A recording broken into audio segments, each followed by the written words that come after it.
कौन आया था?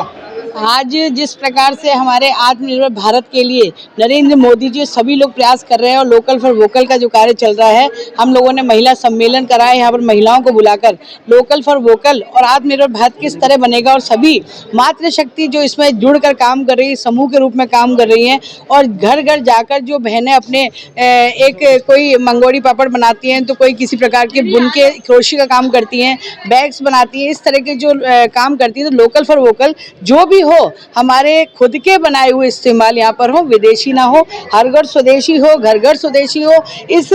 विचारधारा को लेकर हम लोगों ने यहाँ पर एक सम्मेलन करा है और पूरे देश भर में ये हो रहा है, क्योंकि एक मातृशक्ति ऐसी है जो अगर अपने हाथ से बनाकर कार्य करेगी और कुछ बनाएगी तो उसमें एक जो जैसे किसान अपने खेती करता है उस मिट्टी की अलग ही खुशबू आती है, उसी तरह अगर मातृशक्ति अपने हाथों से अगर कुछ बुन के बनाती है या हाथों से कुछ खाने का बनाती है तो उसमें एक अलग ही स्वाद रहता है। तो नरेंद्र मोदी जी चाहते हैं कि हम लोकल फॉर वोकल में स्वदेशी लाओ, हर घर स्वदेशी करेंगे और विदेशी को हटाएंगे, कंपनियां बाहर की ना आकर हमारे स्वयं के देश की रहेंगी। तो ये सब लेकर हमने सम्मेलन रखा है जिसमें हमारी स्टफी चौहान जी जयपुर से यहाँ पर पधारी हैं वक्ता के रूप में और हमारे डिप्टी मेयर साहब नीरज जी हैं। बाकी सभी लोगों ने यहाँ पर आके अपने कार्यक्रम में भाग लिया है। भारती श्रीवास्तव, महिला मोर्चा। आत्मनिर्भर भारत, हर घर स्वदेशी, घर घर स्वदेशी को लेकर के भारतीय जनता पार्टी का अजमेर शहर जिले का महिला सम्मेलन संपन्न हुआ। और इस महिला सम्मेलन में, क्योंकि मुझे लगता है कि जिस आत्मनिर्भर भारत की कल्पना देश के प्रधानमंत्री नरेंद्र मोदी जी कर रहे हैं, जिस स्वदेशी की अवधारणा का विचार वो बार बार कर रहे हैं, जिस वोकल फॉर लोकल का आह्वान वो कर रहे हैं, उसको अगर जमीन पर कोई उतार सकता है, हर घर तक पहुंचा सकता है तो हमारी मातृशक्ति है। क्योंकि घर में स्वदेशी की शुरुआत अगर कोई करेगा तो मातृशक्ति करेगी। आज हमारे दैनंदिन जीवन में जो काम में आने वाली, उपयोग में आने वाली वस्तुएं हैं, वो सबसे ज़्यादा किसी के लिए उपयोग में आती है, सबसे ज़्यादा कोई उपयोग में लेता है तो हमारी मातृशक्ति लेती है। और वही अगर इस स्वदेशी की अवधारणा पे काम करते हुए 2047 में इस भारत को विकसित भारत के रूप में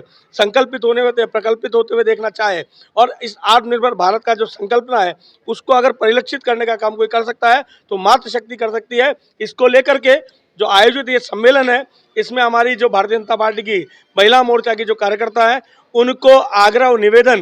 किया कि आप, न केवल आप और आपके अड़ोस पड़ोस में पूरे अजमेर शहर में हमारी माताओं बहनों को स्वदेशी अपनाने के लिए प्रेरित करें। घर में स्वदेशी अपनाएं, तन में, मन में और अपने विचारों में स्वदेशी को लेकर के इस देश को विकसित भारत के रूप में 2047 में देखने के लिए आत्मनिर्भर भारत के संकल्प को उनके दैनंदिन जीवन में उतारें, ऐसा आह्वान आग्रह यहाँ से किया गया। के द्वारा 25 दिसंबर पंडित दीनदयाल उपाध्याय जी की जयंती से लेकर 25 दिसंबर श्रद्धेय अटल जी की जयंती तक एक बहुत बड़े अभियान की शुरुआत की गई, आत्मनिर्भर भारत संकल्प अभियान। वैसे तो कोविड जैसी वैश्विक महामारी में आदरणीय प्रधानमंत्री नरेंद्र मोदी जी द्वारा 20 लाख करोड़ का पैकेज देकर इस अभियान की शुरुआत कर दी गई थी, क्योंकि हमारे देश में स्वदेश निर्मित वैक्सीन को पूरे देशों में हमने भेजा और लोगों को राहत पहुंचाने का कार्य किया। उसी प्रकार से मोदी जी का जो स्वप्न है कि 2047 तक हमारा देश विकसित भारत बने, उसी का रास्ता आत्मनिर्भर भारत से ही जाता है। तो हर वो वस्तु, हर वो चीज़ जिसे बनाने में हमारे भारतीय मजदूर का पसीना बहा हो, हर वो चीज़ जिससे हमारे हिंदुस्तान की मिट्टी की महक आती है, खुशबू आती है, उसे इस्तेमाल करना हम सभी का दायित्व और जिम्मेदारी है। तो उसी के निमित्त हमने आज अजमेर शहर की यहाँ बैठक करी है। भारती जी श्रीवास्तव जो कि महिला मोर्चा की अध्यक्ष हैं, उनके नेतृत्व में आज ये बहुत ही अच्छा महिलाओं का सम्मेलन किया गया और इस सम्मेलन में हमने महिलाओं को स्वदेशी वस्तुओं का उपयोग में लेने के लिए